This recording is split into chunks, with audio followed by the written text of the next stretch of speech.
Laffey.com. Steve Laffey, good morning, sir. Jimmy, thank you. I mean, that is just a great video. I do have to laugh when you do watch videos where they have all the wrong words below. But the kids are beautiful, and you're just unbelievable. So I Yeah, appreciate being on. got it all by God is so good, so great and so mighty, big and so strong and so mighty. They got it there, but when they started saying the mountain's so high, they thought they said the mountains are dying, and the translator had The mountains are lying. The mountains are dying. I love it. Anyway. Yeah, that was the people said, why are the desks outside of the classroom? Didn't you build a school? I'm like, yeah, we took them out.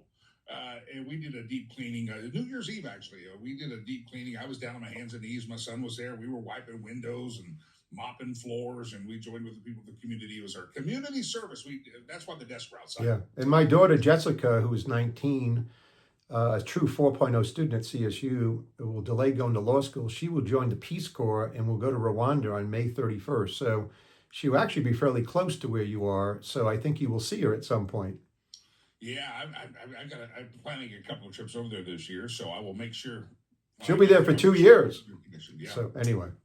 Steve Laffey, good morning to you, sir. Glad to have you here. Let's just dive into the news of the day.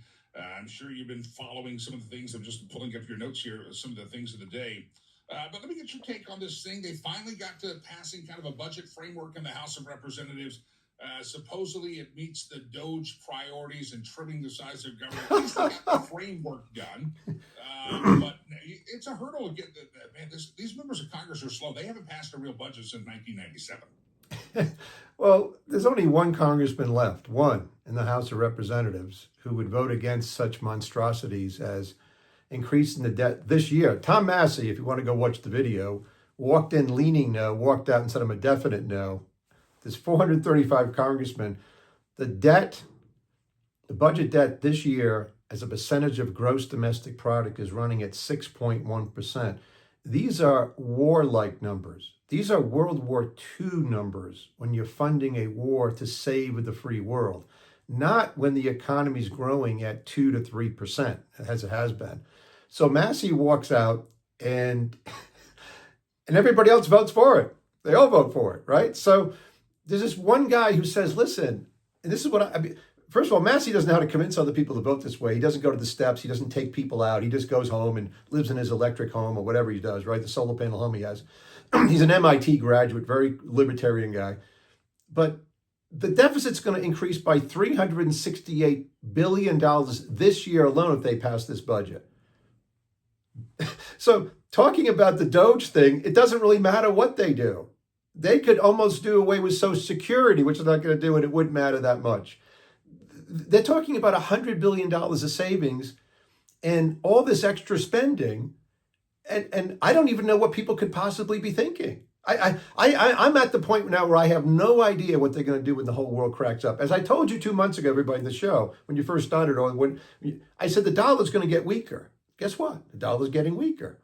So right now we're living through a time where the new Secretary of the Treasury spends more time with Ukraine doing deals than he does worried about the budget deficit, I guess, because he's just doing Trump's handiwork. But some of these numbers are just beyond.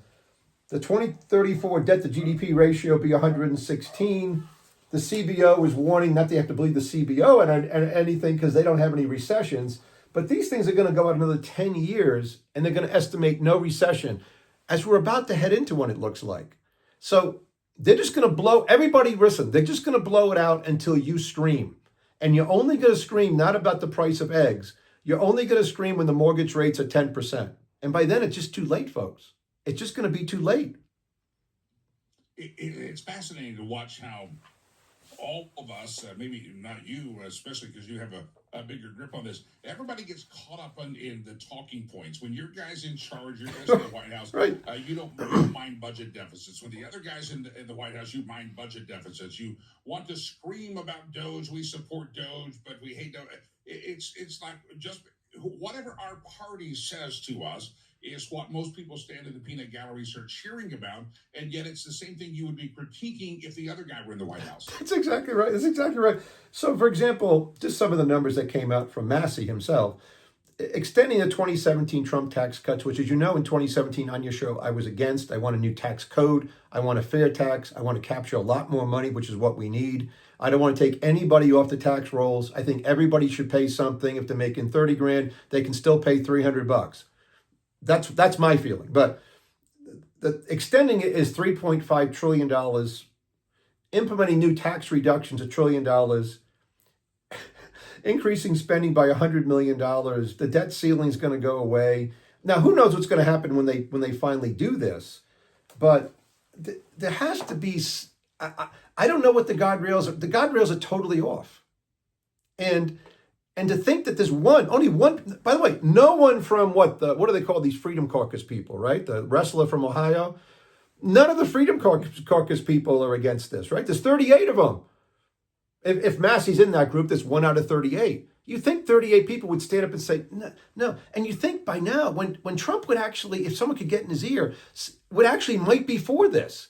He might be for a fair tax. He might be for a flat tax. If someone could get to him and say, here's how we raise a lot more money, and people would be happy with this, and we could still have it progressive, in the sense that we do something for the people making 10 or 20 grand, 30 grand, and convince people that it's really a wealth tax for the fair tax. This is why Herman Cain was so smart.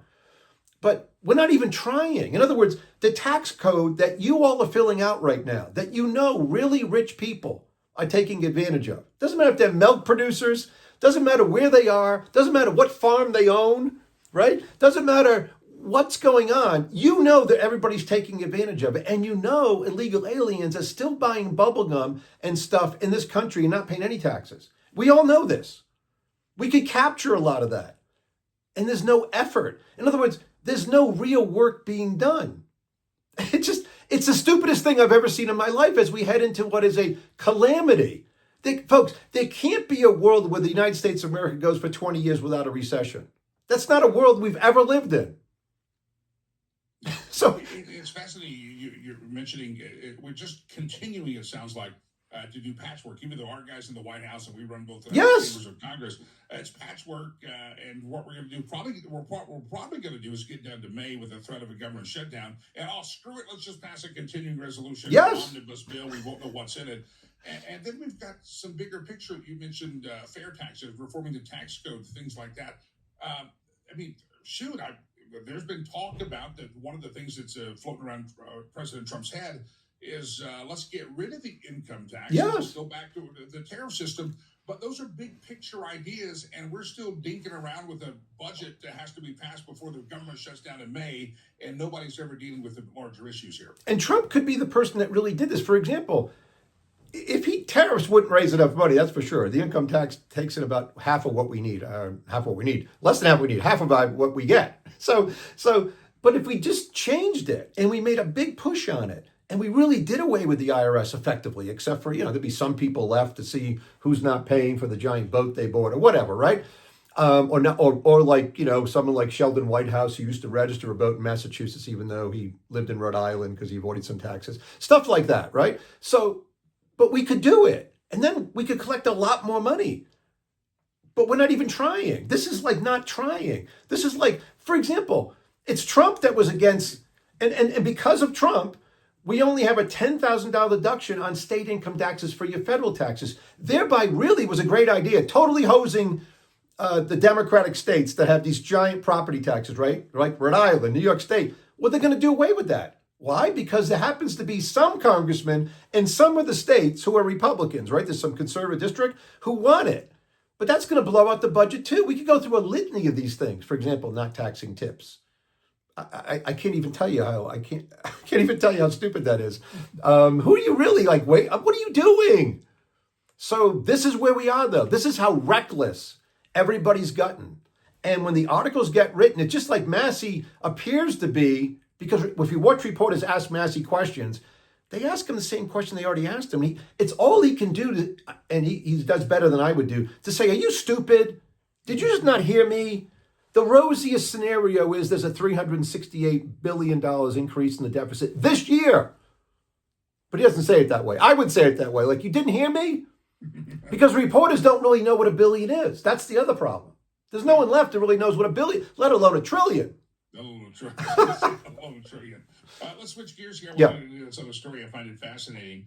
You sent me a headline that says, of all the things that help students achieve success and economic mobility is a two-parent family, according to a new study. So the proof is out there that the family unit matters, Mr. Laffey. And this is really about low-income families. So this is how low-income families have the next generation improve and get out of poverty and so forth. Now, it applies probably to everything, but that's the study. And and I have the whole study here, but I'll only go through a little bit with you.